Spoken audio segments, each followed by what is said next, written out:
Good afternoon, everyone. This is Mr. Smith. It's Sunday, and we've been out of school about a week now, so hope everyone's doing well, making sure that you get on to iReady, read, Alex, do the math, uh, and hope you're just staying safe, taking care of yourselves. Love each other. I know we're in this thing all together, and hopefully everyone's doing well with it.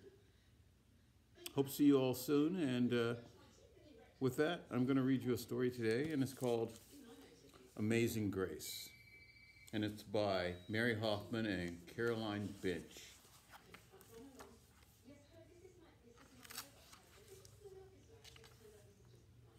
Grace was a girl who loved stories.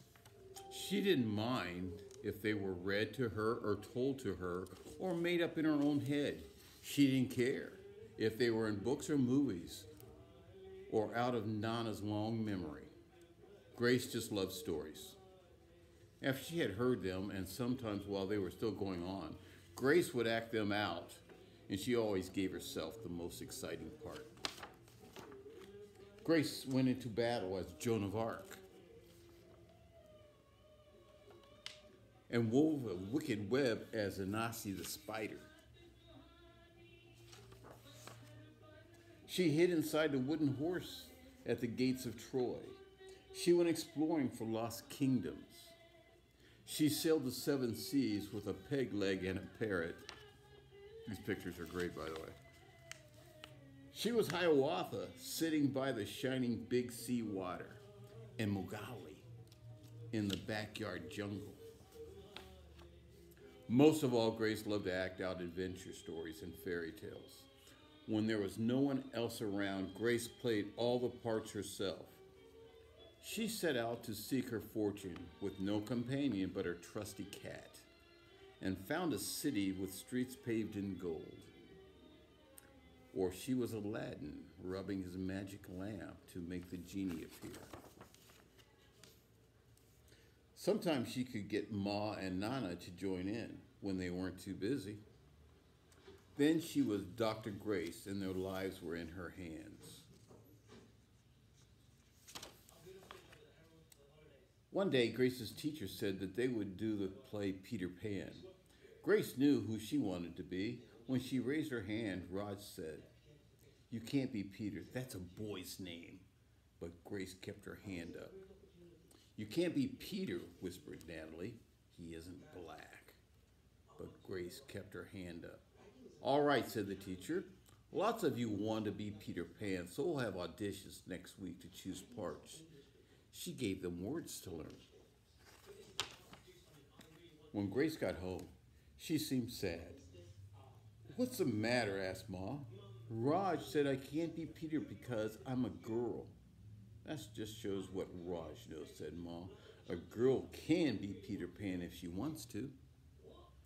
Grace cheered up. Then later she remembered something else. "Natalie says I can't be Peter Pan because I'm black," she said. Ma looked angry, but before she could speak, Nana said, "It seems that Natalie is another one who doesn't know anything. You can be anything you want, Grace, if you put your mind to it." On Saturday, Nana told Grace they were going out. In the afternoon, they caught a bus and train into town. Nana took Grace to the Grand Theater. The sign outside read, "Rosalie Wilkins in Romeo and Juliet in sparkling lights." "Are we going to the ballet?" Nana asked Grace. "We are, honey, but first I want you to look at this picture." It's a stunning picture of Juliet. Grace looked up and saw a beautiful young ballerina in a tutu. Above the dancer it said, "Stunning new Juliet." "That one is little Rosalie from back home in Trinidad," said Nana. "Her granny and me, we grew up together on the island. She's always asking me, do I want tickets to see her Rosalie dance? So this time I said yes." After the ballet, Grace played the part of Juliet, dancing around her room in her imaginary tutu. "I can be anything I want," she thought. On Monday, the class met for auditions to choose who was best for each part.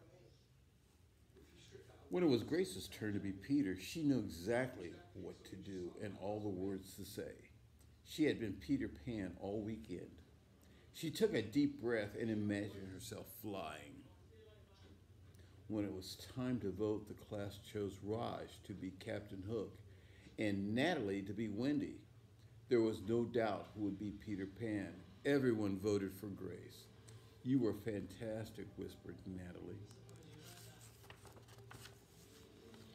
The play was a big success, and Grace was an amazing Peter Pan. After it was all over, she said, I feel as if I could fly all the way home. You probably could, said Ma. Yes, said Nana. If Grace put her mind to it, she can do anything she wants. Hope you enjoyed it. Again, Amazing Grace by Mary Hoffman and Caroline Bench. Enjoy the rest of your day and the week ahead. Stay safe, everyone. Bye.